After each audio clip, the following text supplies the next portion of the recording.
record. Okay.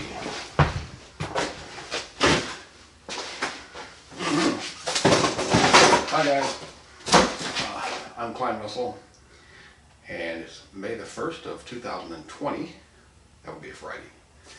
And I haven't put a video on YouTube in a while. Been very busy. And I'm fixing to show you what busy means. But since I didn't officially end my campaign, I'm still running for president. As of May the 1st, it looks like Joe Biden is going to be the Democratic nominee. If that's the case, then he will be the worst Democratic candidate since Dukakis in 1988. I remember when the sorting out process completed and Dukakis was the nominee, I thought, you know, if this is the best the Democratic Party can do, we deserve to lose. And if Joe Biden is the nominee, yeah, the Democrats will deserve to lose. So, Bernie Sanders had ended the campaign, and strangely, Bernie thought when he decided to support Joe Biden that all of his followers would follow him. Well, no, Bernie, it doesn't work that way. You were the spokesman for a movement, you were the leader of the progressive movement, and then you left the movement. Now, the movement didn't end. It's just you're no longer the spokesman for the movement. You're in political limbo, I guess, in nowhere land. Your followers are shaking their head in disbelief that you would support Biden.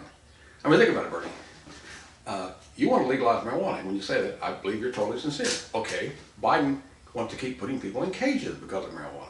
How do you square that? That's not nuance. That's not small difference. That's huge difference. That's black and white. You were for Medicare for all. I assume you started along. Biden is, adamantly opposed to Medicare for all. I think the reason is because Biden can't do the math. I have a strong suspicion he doesn't know how many zeros there are in a trillion. To him, a trillion is a word, but it's not a number. Anyway, so Bernie, I think I speak for many of the people when I say we're very disappointed in you, and the progressive movement will continue without you as its leader. Whatever credibility you had with the progressive movement, you pissed that away when you decided to support Biden. I mean, it's one thing to say, okay, I put forth a good effort, it's not going to happen for me. The Democratic voters in South Carolina and Texas, for whatever reason, supported Biden. I think whatever reason, I know why, with Obama. All these political analysts with all their clever, very detailed, very complex analyses. No. When Obama gave Biden his blessing, that's all the South Carolina Democrats, 61% of the voters in the South Carolina primary are black. Yeah, and that's all they needed to know. He was your loyal VP for 8 years, and then Obama gave him Biden his blessing, and that's all they need to know. So, sorry, Bernie, but you're not at that point. You weren't running against Biden anymore. You were running against Obama, and yeah, you were going to lose that one. Anyway, having said that, moving on. So let me show you what I mean when I say busy. If you've probably seen the word slab leak, as in a leak underneath a concrete slab. Let me show you what that entails, what that involves, how much work is involved.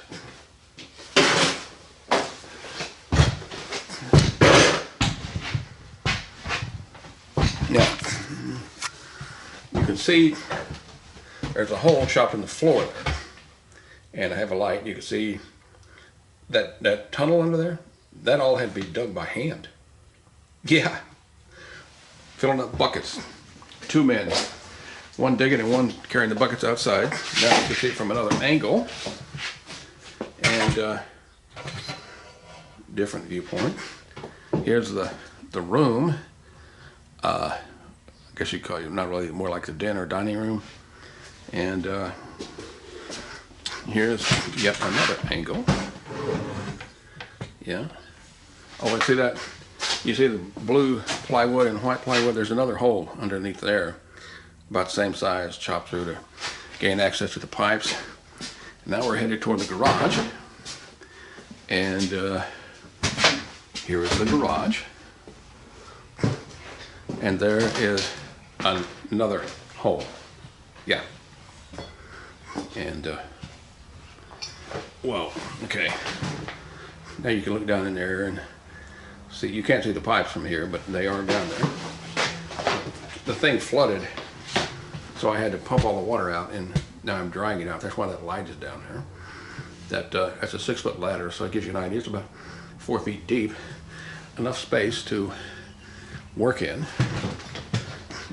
And if the amount of work is hard to visualize, let's take it outside, and you'll see, get another indication of what I'm talking about. Got to get my hat on.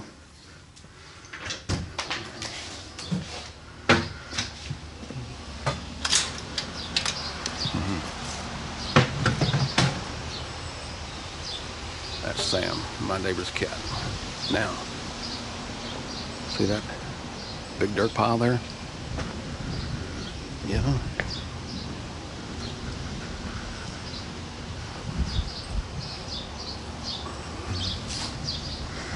It was substantially bigger.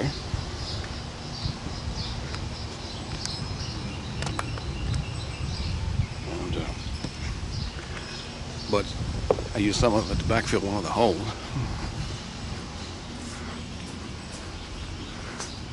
Yeah, there you go. Another view.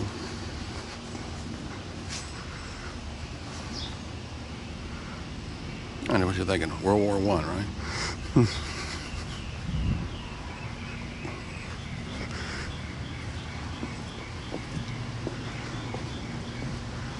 All those blocks are on top of it was a pit that went down 5 feet. And every time it rains, the water gets inside the tunnels. I backfilled it, but evidently it's going to take a while to seal up.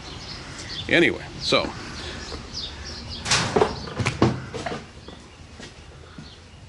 and I started working on this thing in November.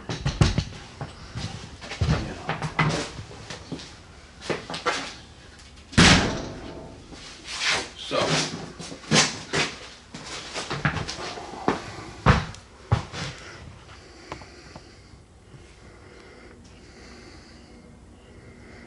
yeah, there you go.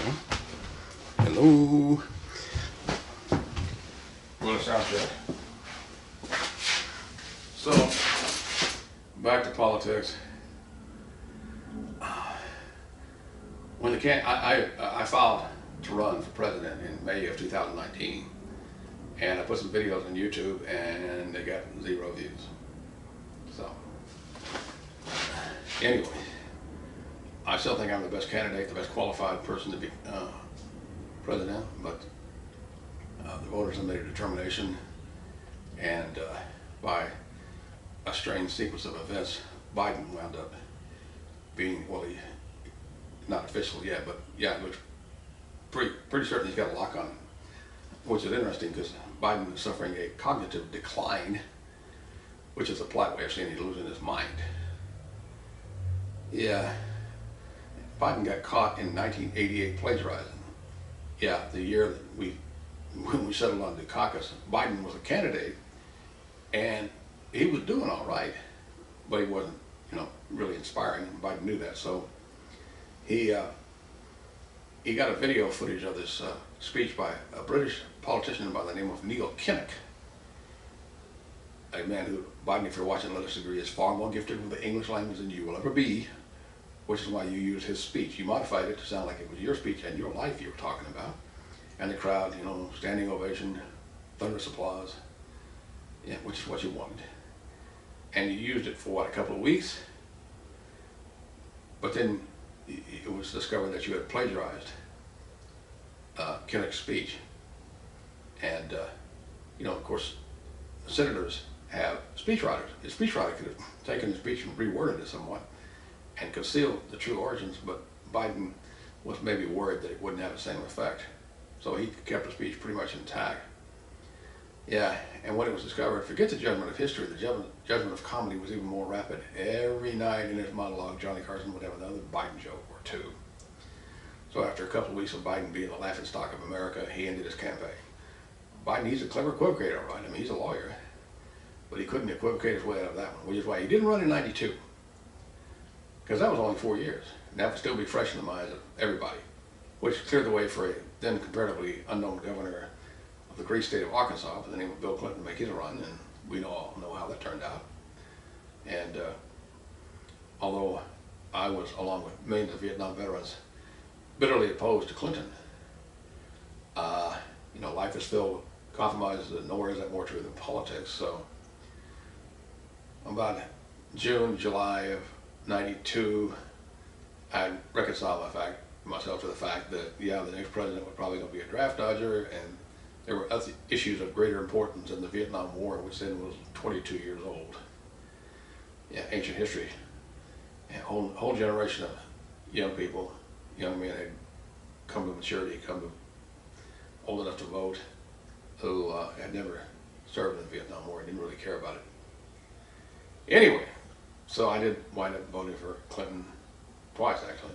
And he's a good president. He's ranked 15. He's a good solid beat. Anyway, but when the campaign was started in May of '19, the two candidates I truly despised were Joe Biden and Kamala Harris, because they're the ones who put people in cages because of marijuana. Marijuana should never have been made illegal. That's a product of Harry Anslinger, one of the most vicious, despicable, white trash scumbag racists to ever walk the face of the earth. He could fill up a baseball stadium with 50,000 people and use the N-word over and over. He had a radio show, N-word, testified before Congress, N-word, talked to newspaper reporters, N-word. The man was a racist in a time when racists didn't try to hide their racism. They flaunt it, they brag about it, they try to one-up each other as to who was the biggest racist. This is the man that came up with the idea for the prohibition of marijuana, and he was explicit that it was racist in its intent. He bragged about how many trainloads of black and brown people he sent to prison.